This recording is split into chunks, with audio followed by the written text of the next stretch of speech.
my bat signal when they know that I'm coming. I say I ain't here for nothing, now give me that cat woman. As soon as we started stomach pumping, somebody had started thumping. Hey, and welcome to iHeart Intellectual Radio, the Chronicles of Rohn. I am your host, Alan J. Campbell, aka the Batman. Hey, welcome to another exciting show here in the 9 o'clock hour. Listen, we're going to get into two things tonight. The first one is going to be about the situation that has transpired here in the city of Chicago. And I'm going to just jump right into it. Okay. Over the weekend, and we seem to continue to visit. I'm going to just jump right into it. Okay. Over the weekend, and we seem to continue to visit these particular situations, police shootings, black men. And I say it again, police shootings and black men. Now, what really bothers me about this is the fact that we sometimes, and don't get me wrong, we want to vilify the police department, and to a certain degree, it's warranted, because we're not only talking about the city of Chicago. We're referencing New York City. We're referencing at the ATL, Atlanta, Los Angeles, any Dallas, any city municipality or that has a police department. Now, the biggest thing is that what happens is that a lot of what's being done and why police are vilified is because, one, some of the things that they do are just beyond belief. And the easiest thing to say is the violation of one's civil rights and due process. We can't speak enough on the situation of the 2015 shooting of Laquan McDonald by the accused shooter, Jason Van Dyke. Now, in when you're talking about a story, even though it's clear cut on video for most people, and say, well, yeah, he did it, he shot him.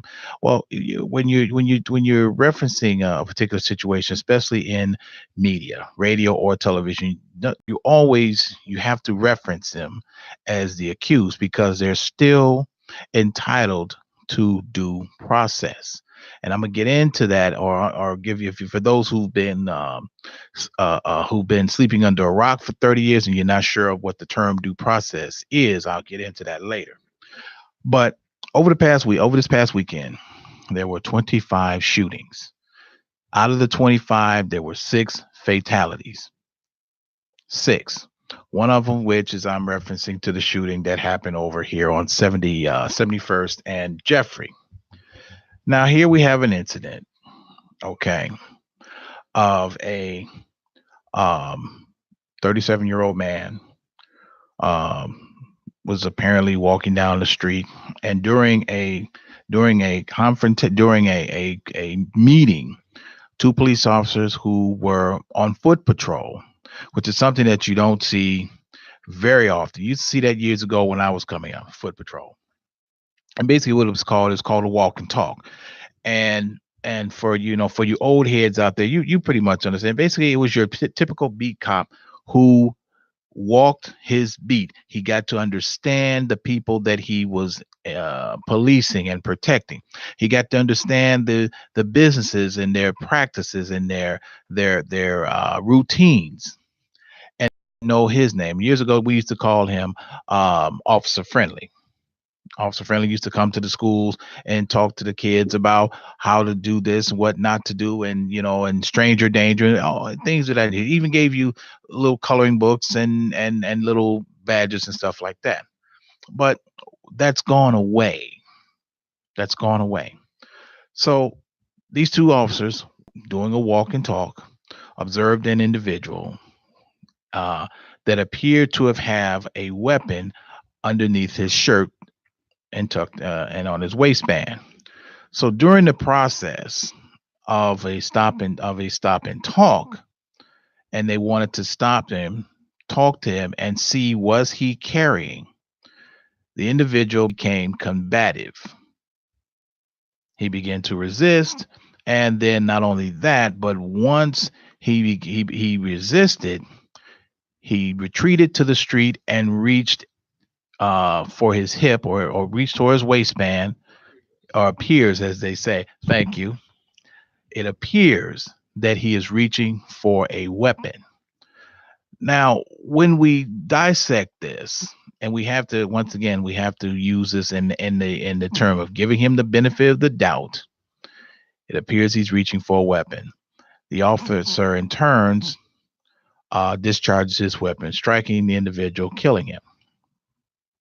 Now, one of the things that we have to fully understand about being in possession of a firearm is there's two things that you there's two legal ways. For most people, they get the difference between a concealed carry permit and a FOID card, which is a firearms owner's identification card. Some people get that confused. They even get that confused when they're transporting a weapon from their job to home, or they're transporting a weapon across state lines. They get these things confused. And what the unfortunate part is that when you take these courses or these classes, you have to take it upon yourself also a little more of initiative to find out the true ins and outs, the do's and don'ts. Now, for a FOID card means it says that you have purchased a weapon. It's basically a registration. It's like the registration for your car. When you purchase a car, you're giving them all your information pertaining to you, pertaining to you towards the vehicle. That means that if your car is involved in a traffic accident or stolen, they can trace that vehicle back to the owner. Keyword again, owner. The same thing with a FOID card. So if you go into a gun store and you purchase a firearm, whether it's a handgun or rifle, shotgun, long gun, if you're doing all of that, they're taking your information down, and all of that information is supposedly and correctly fed into the system, into local, state, and federal data banks. They're running and they're doing the check on you, the running the background check to make sure that you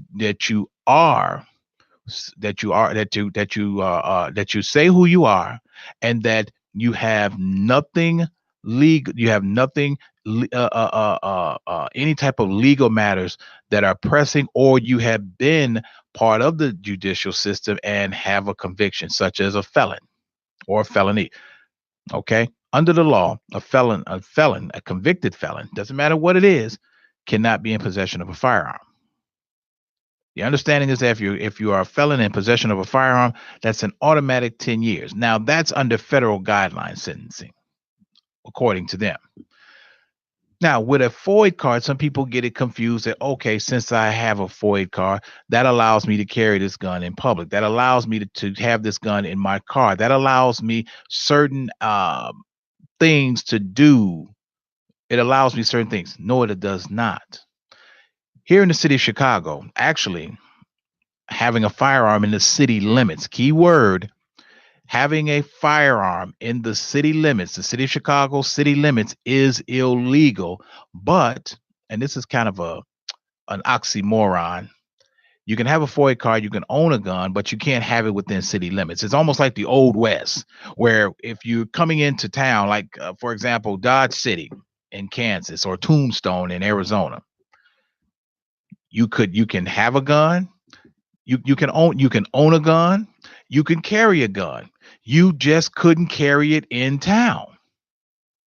The city ordinance said that you could not do it. The same principle here with the city of Chicago. The city of Chicago. It's illegal to have a firearm. which makes no sense if you're going to give out a FOID card. Help me understand that.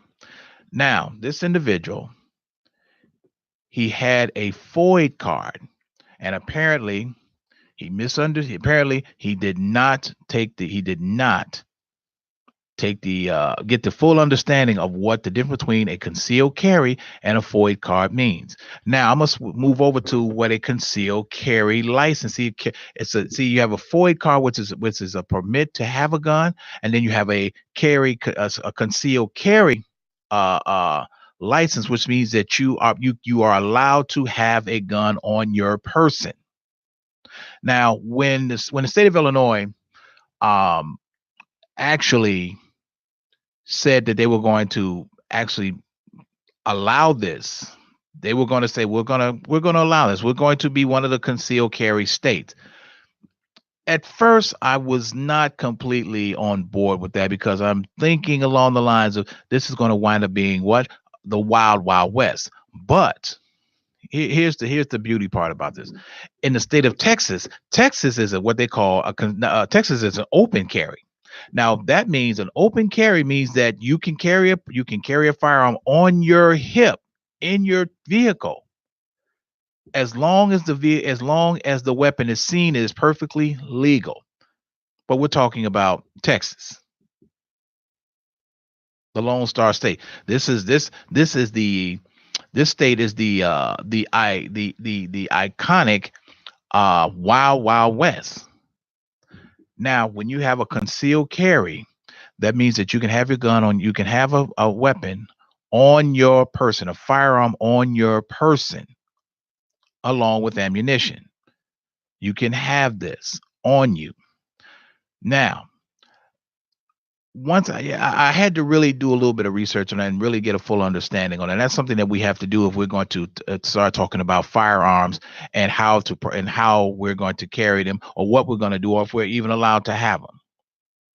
Now, once this, I had to look at this objectively too, to say, okay, here's the thing: if I'm going down the street and somebody decides that they they want to dance with me, or I'm in my car and someone decides they want to jack me, or whatever reason. Now, if I have a concealed carry, I'm within my legal rights to blow them straight to Mars. Because now what happens is that you have a concealed carry permit and you have a right to defend yourself. You have a right to do that. The worst case scenario, you shoot someone, and this happens, and you're legit. They're going to take your gun for 30 days. They're going to do their little investigation, and they're going to give it right back. Justifiable homicide. You killed an individual in the act of a felon. Period. Point blank. Period. But here's the flip side to the concealed carry. When you take these courses, and if anyone out there has, and let me just sidetrack for a minute. The phone lines are open if you want to get into this really hot topic about concealed carry and FOID card. What's the difference? The phone lines are open. Give me a call here at the station at 708-223-8953. That's 708-223-8953 to join in this conversation. Now, the idea when I first really got into it was like, okay, it does make sense, because if I'm Joe Criminal, I am less likely to run up on somebody and jack them or take their car or even break into their house. Because why? I don't know, because I'm not smart. I'm just a dumb criminal. I'm not even thinking about carrying me or getting a gun or having a weapon on me. But it puts that in one's mind that, hey, this person may have a weapon. They may blow me to the next kingdom come. And they will be well within their rights. So I'm all for concealed carry. When you are taught, when you understand, when you have full knowledge of what that entails. And also there's a lot of responsibilities that come with that. That doesn't mean for you to be some cowboy walking down the street and want to be Billy Badass and then this turns sideways, because remember now, somebody else may have the same idea or have the same thing that's going on with them and have a concealed carry, and you and the both of you standing out there like you're in the middle of the street in Dodge City, dueling it out. Now, going back to this guy. This guy was um, 37 years old, I believe, fixture in the community, and a barber. Okay, with 5-year old daughter. Now, the unfortunate part about this, and the gentleman's name is Harith Augustus. To a certain degree, and I'm playing the devil's advocate here. To a certain degree, it was his responsibility to fully understand that when you get into a confrontation with law enforcement and you are carrying a weapon, this is not going to go well. Second, take into consideration that you have a 5-year-old daughter who now is never going to see her father ever again. When did the light bulb go off that resisting is not the smartest thing to do? When you first take your concealed carry, there are certain things they break it down to you relatively simple. When you are confronted by law enforcement, the first thing you're supposed to do is to let them know that you have a weapon on your person. You're supposed to notify them of what is going on. Hey, I have a weapon on my person. I have a concealed carry license.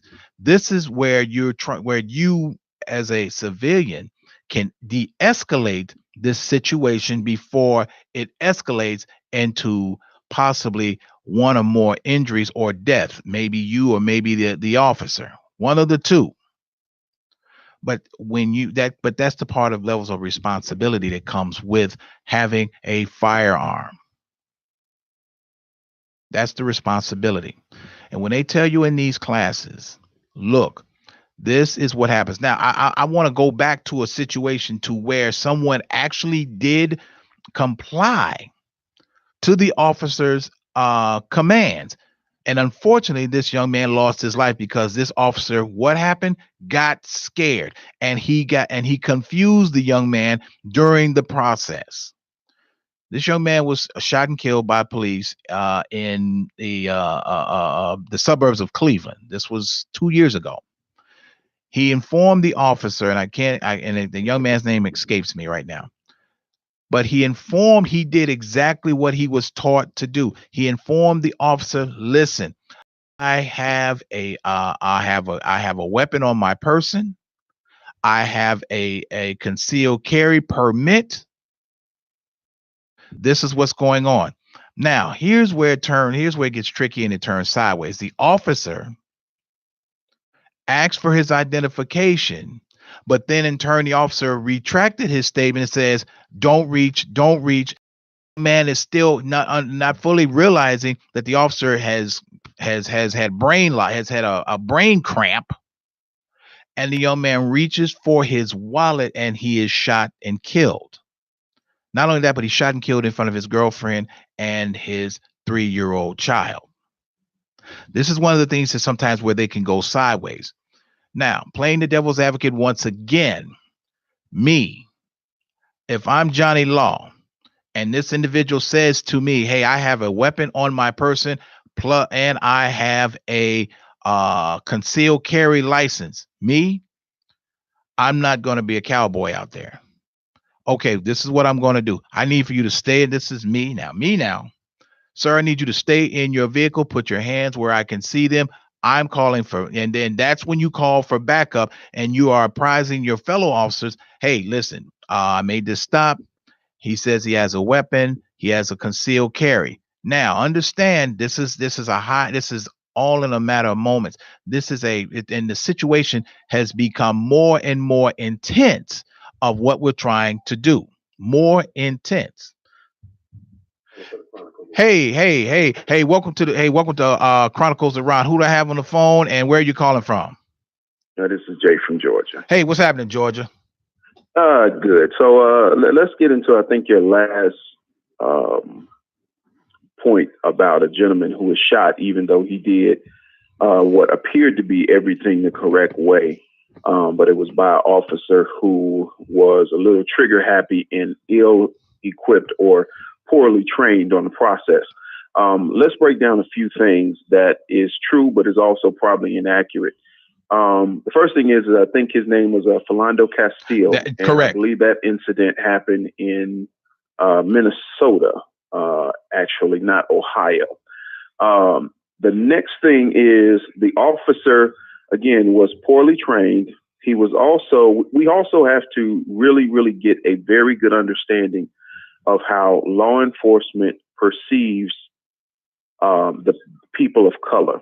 And I think that it's very fundamental that we get an understanding of that very, very quickly and clearly, because the moment that you have an understanding of the environment, then it helps you understand how to govern yourself accordingly within that playing field.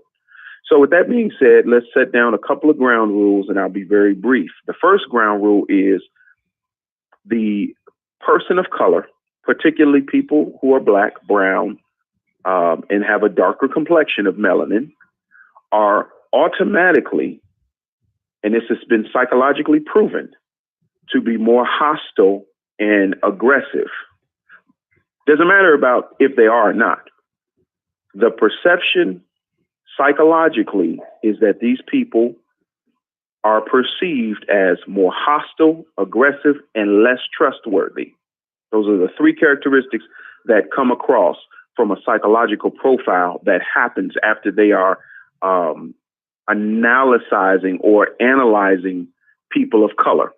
Let's be very clear about that.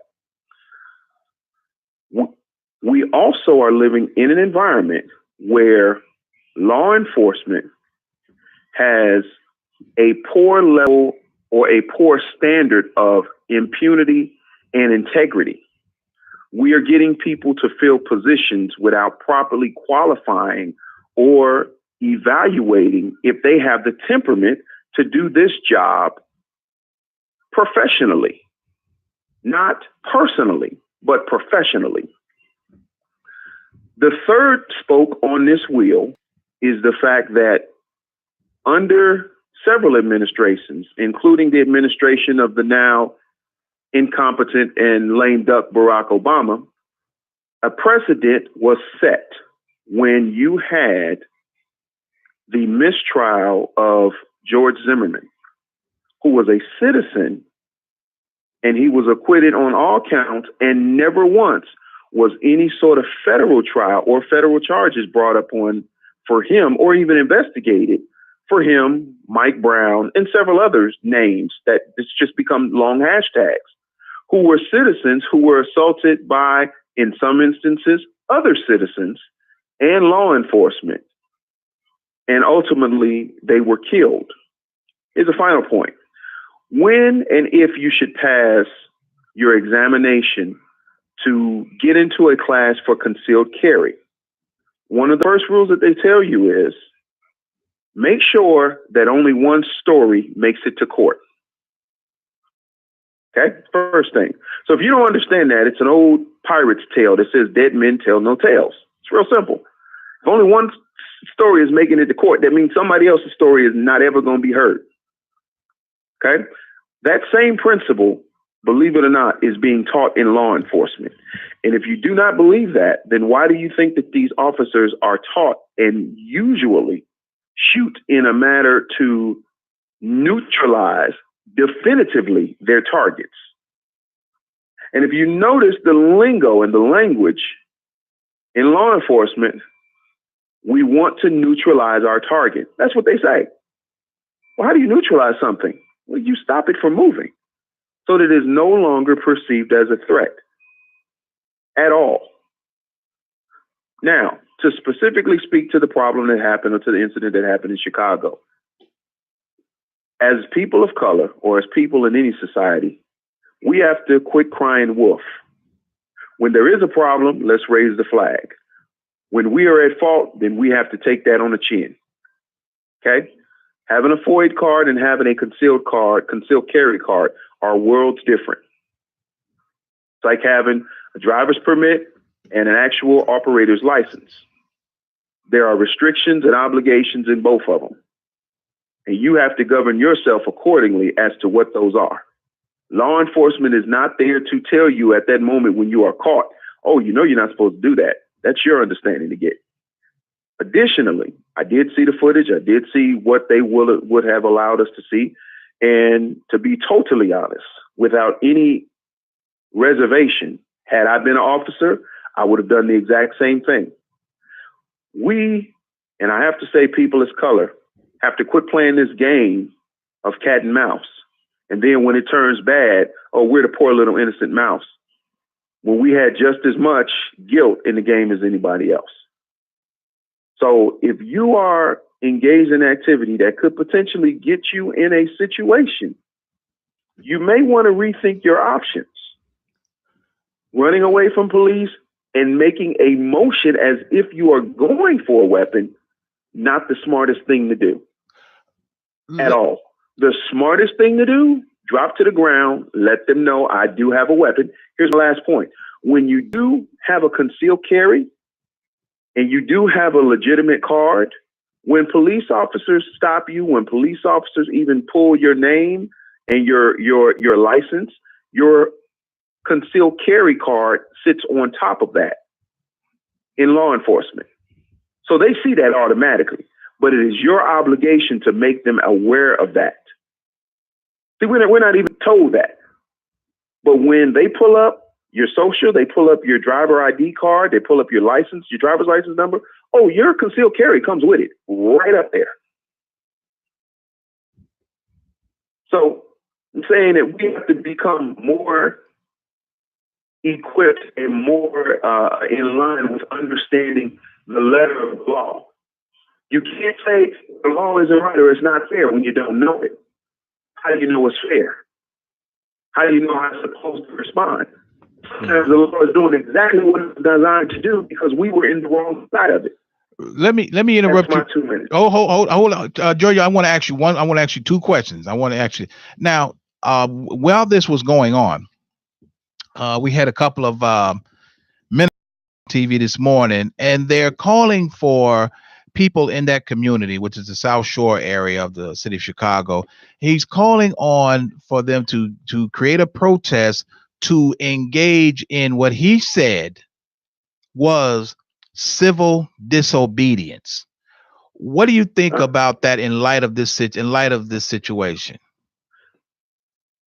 Just so I'm very clear, so you have a clergyman who is gathering people and encouraging them to engage in acts of civil disobedience. That's exactly correct. That's exactly. I am hearing you correctly in what you're explaining to me. Yes, he is encouraging civil disobedience in business districts, and that is to take place in the next 30 days.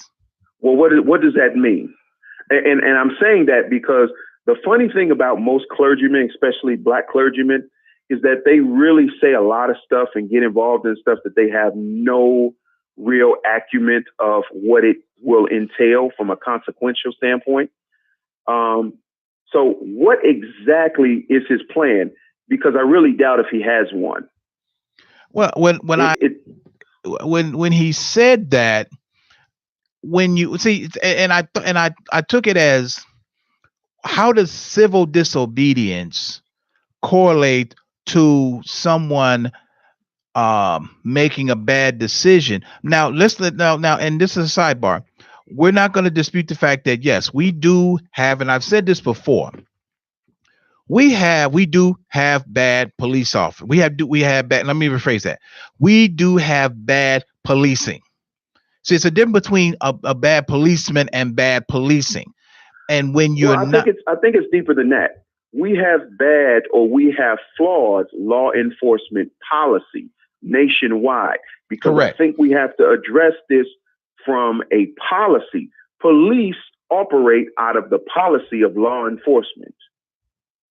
Okay, that policy is set forth from a national or federal level that then breaks down into a municipality subjugation.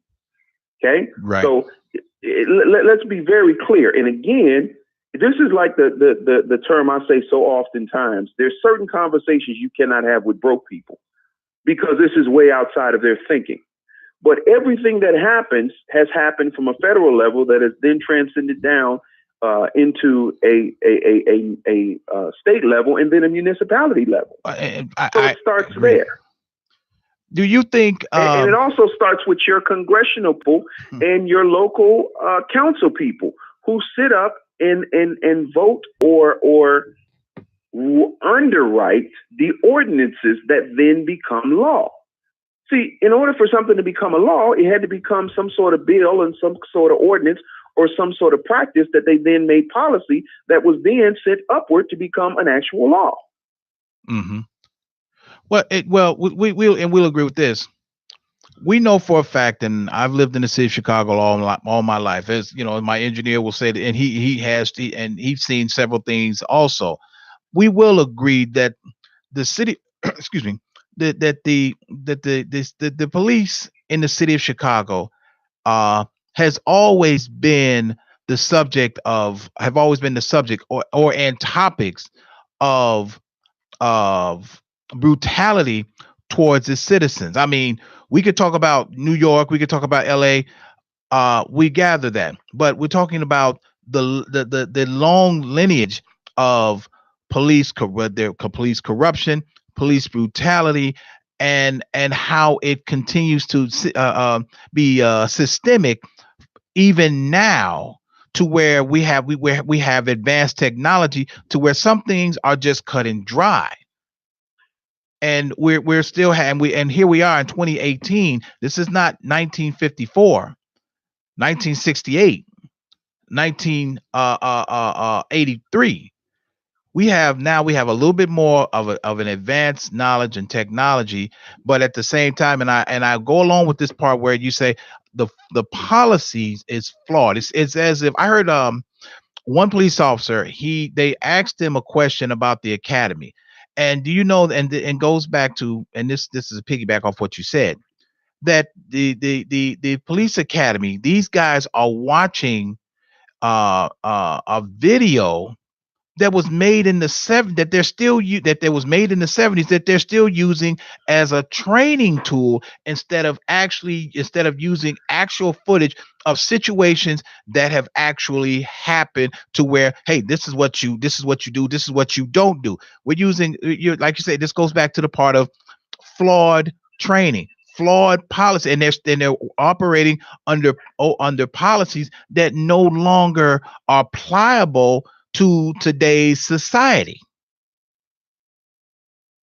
Correct. So the question becomes, as I said earlier, who writes those policies? Who approves those programs? Let me give you a prime example.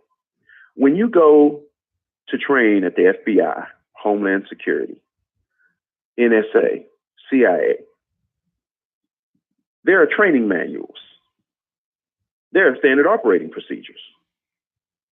There's protocol. And this protocol has come down the line from hours, years of investigations and or file ups. So that now they have some sort of process that they can kind of guideline themselves through to help make sure that they get through all of the loopholes that will legally sustain their case. It's the same way with police. So again, the policy has got to be revisited. And who would have been a better person to revisit how we address that policy than, of course, our own favorite president, Barack Obama, and Eric Holder, and Loretta Lynch. See, But we get mad when someone as Jeff Sessions goes in and says, we need to relook at this whole Emmett Till thing, because I think that's kind of the root of some other stuff that we haven't addressed. Incidentally, the person responsible for the lie, who we now know of why Emmett Till was killed, was the great aunt of the governor of the great state of Mississippi. So why do you think that secret was held for so long? Just a sidebar. Yep. You know what? Some things some things you're just at a loss of words for, because when it winds up, as they say, circling, circling circling the camp, and you wind up looking at these particular things and you shake your head and say, what? Well, and a lot of this has to do with the mentality, along with the long-standing ideology that that this country belongs, and this is, not to get too far off track.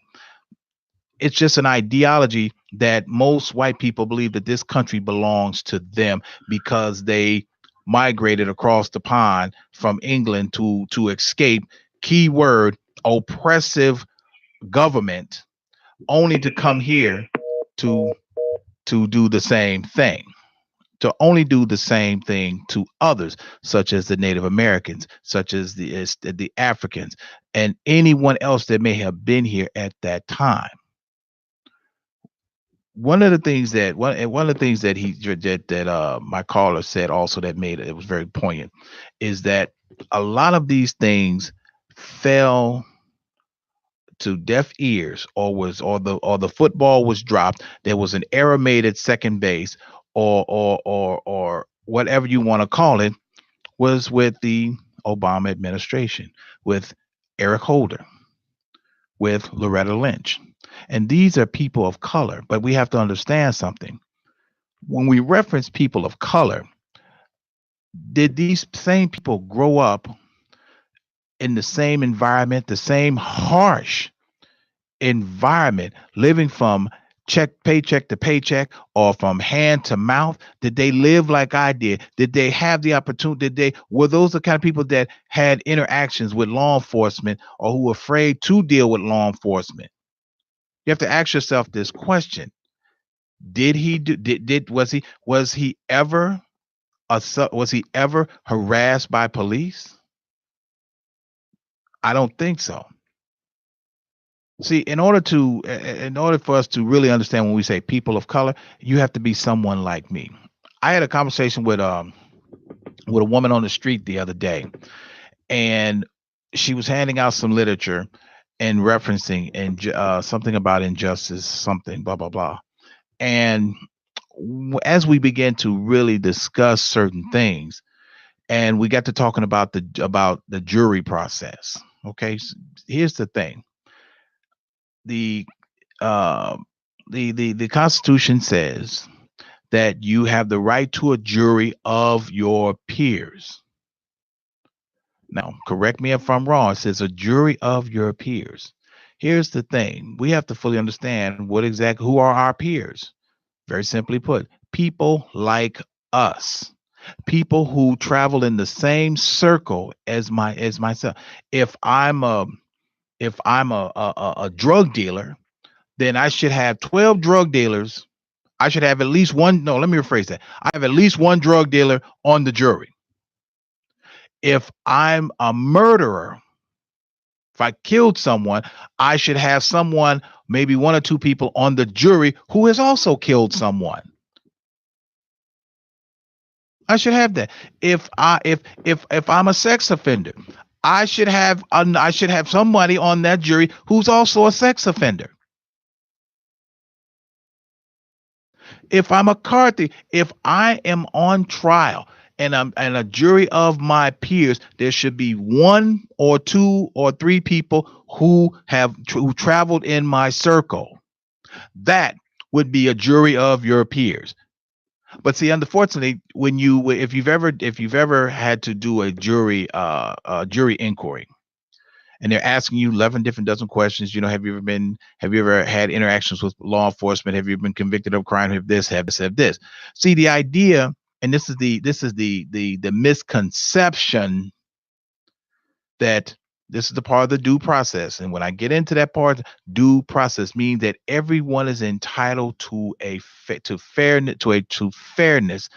fairness. We are entitled to confront our accusers. We are entitled to that. Entitled. But see, once it goes back to like what when said, is that we have a very flawed system. So if I'm on trial for breaking into someone's home, I should have two guys, maybe three, who's also broken into someone's home. But the idea is to say, well, they can't do that because you will never get convictions. Not necessarily. You have someone that's sitting on the jury who has been a victim or who has been who has been something has happened with them as far as the system is concerned. A victim of circumstances. That's the word I'm looking for. He's been a victim of circumstance. He may have been a person who was accused of a crime or falsely accused of a crime. See, if we're going to do something, if we're going to do things and try to rectify them, then we need to really look at some harsh measures on how to do this. It was mentioned, I think, and this was a very good idea. It was mentioned in a little bit of a round table that police officers or anyone that decides to become a police officer, they should have their own insurance. So in the event that there's a wrongful death lawsuit, that it's not taxing the city, but it's on that individual. But also it will make an individual responsible. It will give them a moment of pause. And I know that's kind of a fine line for policing, because sometimes that moment of hesitation can cost you your life. But if you're out there doing something that you know you shouldn't be doing, for example, in there was an incident that was recorded. In fact, it was in Atlanta, just a little suburb outside of Atlanta, where they had two police officers. They had a woman in cut. They had a woman detained, and these two police officers, all of this caught on their body cams, were flipped a coin to decide if this woman goes to jail or should they let her go free. They're actually having a conversation about what they're going to do, flipping a coin to determine someone's freedom or incarceration. This goes back to bad policing, bad police policy. Bad. But what happens is that some of these police officers have a sense of entitlement, and Obama created that. He paved the way for it. Eric Holder paved the way for it. Loretta Lynch paved the way for what we have now as a law enforcement community that is out of control. Out of control. Doing what and most of you know that I'm an actor here in the city of Chicago, and on different shows, and doing that, I run into all people of all different people of all walks in life, and when I'm working and portraying a police officer on the shows. But at the same time, I'm working with real law enforcement, real police officers, and we're sitting there and chatting and different things and blah, blah, blah. But even some of them will agree that some of their colleagues, they do not need to be on the force because they are tainting the good ones that are doing the job correctly. They're tainting the ones that trained and that were trained properly, that will do the right thing. It's the unfortunate part that a lot of this is being shown in a bad light. It's unfortunate that a lot of us are shown in a bad light. Okay, this young man that was shot and killed by police, the simplest thing he could have done was just comply. Very simply put, once you reach for your wallet, just fall to the ground and let them know, hey, I do have a weapon on me. I have my identification. Now, the worst case scenario that could have happened because he had only a FOID card in his possession and not a concealed carry, which falls up under lack of his lack of education, his lack of understanding what that responsibility meant and carried. You comply. He could have easily put his hands up, let them search him. Once they found the gun and then took it, the worst case it would have happened, they would have charged him for possession possession of illegal firearm. That's the worst case, and he might have lost his FOID card. But what happened now? Not only does he lose his FOID card, but he lost his life on a decision, on a very bad decision. In the video, it appears that there's a weapon and clips on his hip. In the video, it appears that he is reaching for that firearm. In the video, it appears that he has not only reached, but he has drawn this firearm to draw on police officers. It appears. I have yet to see when you draw a gun on police officers that it ends well for you. I have yet to see that. This is one of the things to where you use as a training video to fully understand. Now, these officers were operating in the scope of their job, policing the community. Now, I will say this. To fully understand, and this is the unfortunate part, you have to, in order to police a community, you have to understand the people in that community. You have to understand that there are some people who are just so riled up or destitute or just hell bent on doing whatever they want to do. You have to fully understand the mentality. You truly, truly do. You have white police officers policing a black community. That's very difficult to do. And from a black standpoint, we're looking at this as the new slave master, as the new oppression. So naturally, there is going to be some form of rebellion. Some form of rebellion. But when you dig deeper at your and what and why, because this falls upon your elected officials, such as people like Danny Davis, such as people like Bobby Rush, who are congressional members and particularly Bobby Rush, who is the congressman for that area, for that portion of the city of Chicago, for that particular portion. This young man's death also lies at the feet of your elected officials. They're just as guilty. They're just as guilty as the individual who made a bad decision to run and to allegedly run and appeared to be drawing his weapon on police officers. We have to make better decisions. We have to make better decisions and better choices. We truly, truly, truly do. Truly do. Hey, but you know what? That's my time here on the iHeart Intellectual Chronicles of Rohn here at the 9 o'clock hour. Let me give a shout out to my sponsors. Hey, check out Captain Hook if you really want some really good fish, chicken, shrimp. If that is what floats your boat. Their first location, 85th and Cottage Grove in Chicago. Their second location at 159th and Kedzie and Markham, and their third location, which is 103rd and King Drive in Chicago. Nubian Beauty of Hair. Check out their websites for their fabulous products at luxuryhairdirect.com/Nubian4. Remember to put the dot at the end of that 4. Remember to put the dot at the end of that 4. So, in closing, not my monkey, not my circus. See y'all next week. Atomic batteries to power. Turbines to speed. Roger. Ready to move out.